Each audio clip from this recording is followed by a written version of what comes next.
Hey, what's going on, everybody? It's me, Unit Z, and today we're going to be looking at One Piece Chapter 1052, New Morning. Now, this is a pretty good one.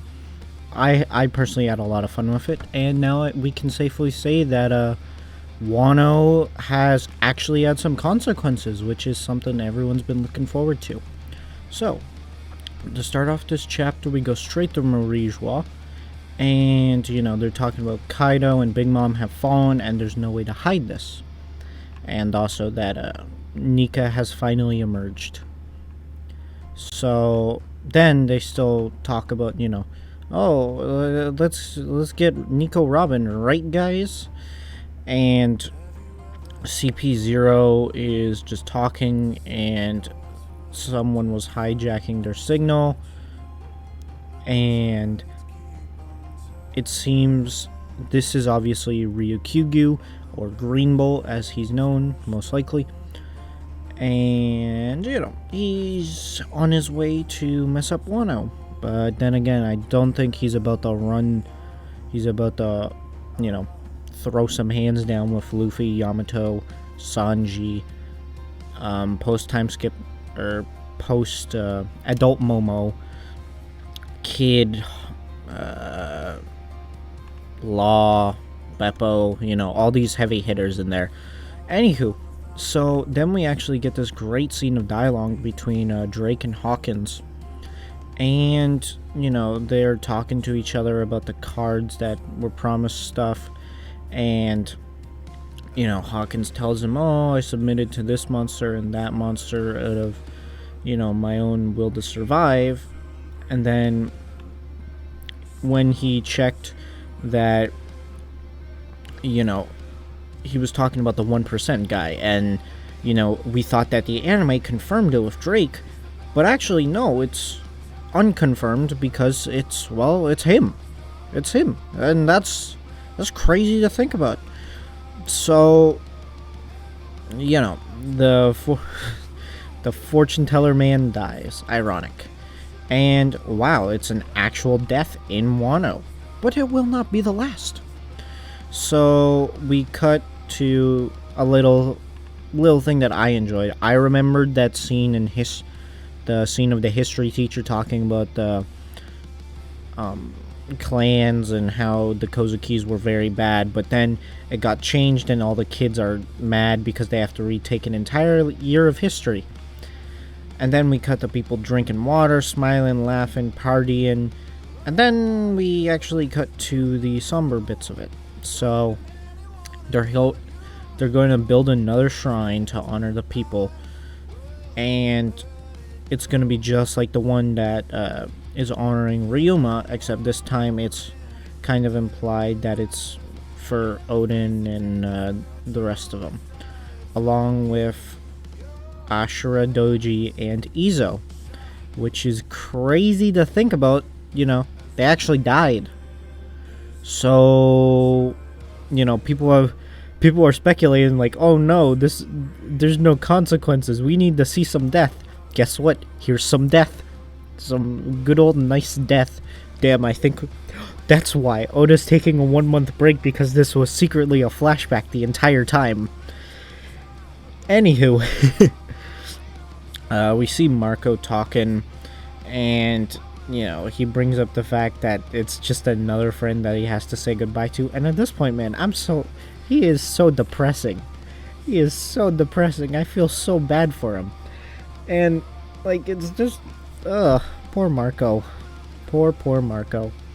Everyone brings up how, characters keep going through pain. It's Marco, man. This man, why can he not catch a break? Anywho, so Yamato, we find her on the roof, starving herself. And why? Because, Luffy and Zoro are up. Hiyori drop kicks Momo, which was very interesting. And then Luffy and Zoro start screaming about meat. They don't seem to recognize Momonosuke. And he does the whole hug Nami thing and then gets punched, which I kind of love. But that's how the world works, and it's Nami being Nami, switching on a dime, and I have to admit, I am kinda in the Sanji and Brook boat for you. It's pretty annoying. The joke was not that funny, but now it is funny. For this one time, please do not overuse it, please, Oda. Anywho, then we see that Yamato has been stacking plates on his head for like 3 days. Like every so often, she'll just stack a plate on his head. We know this because he's implied that she's been doing it multiple times, and I just honestly, with a plate on his head, he does really look like Odin. It's crazy. So then we finally see, they all start eating and all that stuff, and Yamato seems to basically, everyone's just friends with her now. Like before, I was wondering if there was going to be any internal conflict, because sometimes there's internal conflict. Like they didn't seem too trusting of Robin at this point, but she didn't bathe or eat until those two recovered, so it's like a prayer of some sort. And then Zoro, Hiyori is still simping for Zoro. I don't what a world we live in. Anywho, so everyone's basically very happy that Yamato is on the crew, not on the crew but just around now. They seem to really be getting along, and you see Hiyori simping, and I now see the purpose of this. This is truly fantastic. Oda put Zoro in this situation to kill him, and he literally says, "I must have returned from hell to fulfill my promise to kill you." Oh my god. I love how Oda takes one of the most serious and theorized things about Wano and is like, yep, the reason that happened is because he did actually die, but he needed to kill Sanji real bad. And then, we get this great scene of all the boys in the bath, and Yamato is bathing with them. I cannot show anything, so yay me. I'm not putting this on YouTube, so use your imagination. No, oh wait, never mind. No, don't use your imagination. I've seen the rest of the internet. No. But anywho, yeah. Also, Sanji is officially dead again. He saw Yamato in the bath, and now he's dying. Then we cut to, everyone liking General Frankie, which, you know what? After all this time, when it originally came out, I was like, damn it, where's the leg mask? But now, I really do like the General Frankie. It really has grown on me. And I know I'm saying that now of all times, but I'm just saying, like, it is nice how it's, great. And just all around good. I've really come around to it. Just like post-time skip Frankie. His design definitely caught you off guard, but then over time you warm up to it. That's how it always seems to be. Then Kid starts being Kid and monologuing along with Law, because they're both like super serious, edgy characters. Then Apu rolls up and is like, hey, you want to check out your bounties? And it brings up how the two people have newly been dubbed Emperors of the Sea.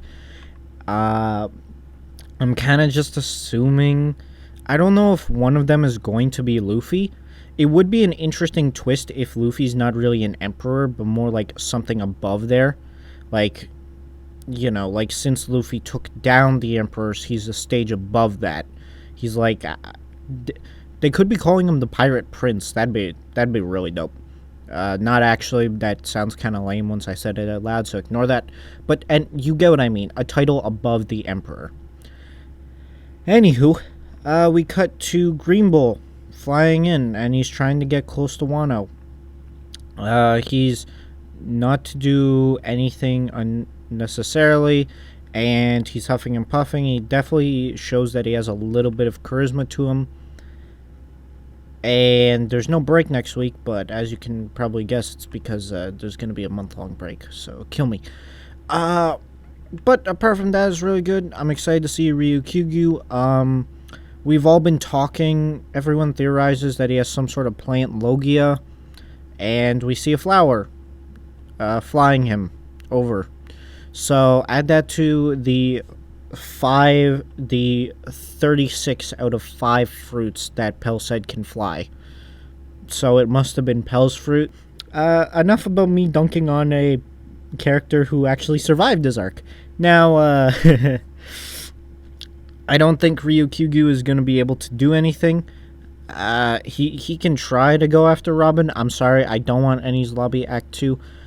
Honestly, what I want is, my personal theory is that we're going to have an Amazon Lily Act 2, which is kind of going to break us into the new era. But hey, that's just my opinion. Do whatever you want. Anywho, chapter actual ratings this time. Model was on point. I actually found it really funny. Like, this was a really funny chapter. I'm glad it exists. Well, I'm glad every chapter. You get what I mean.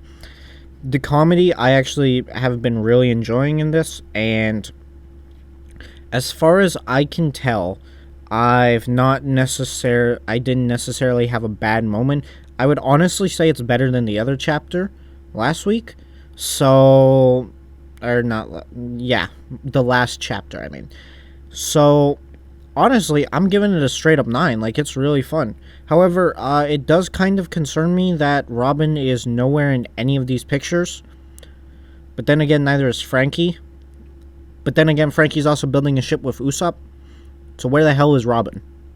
Like, I swear, if she actually got kidnapped, I'm going...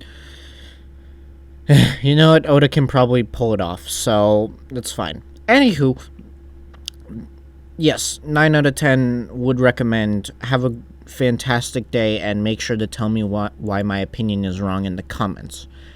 But if you think I'm right, then maybe you should subscribe, because, that's a pretty good thing, ain't it? Alright, and without further ado, I'll see you guys later. Bye.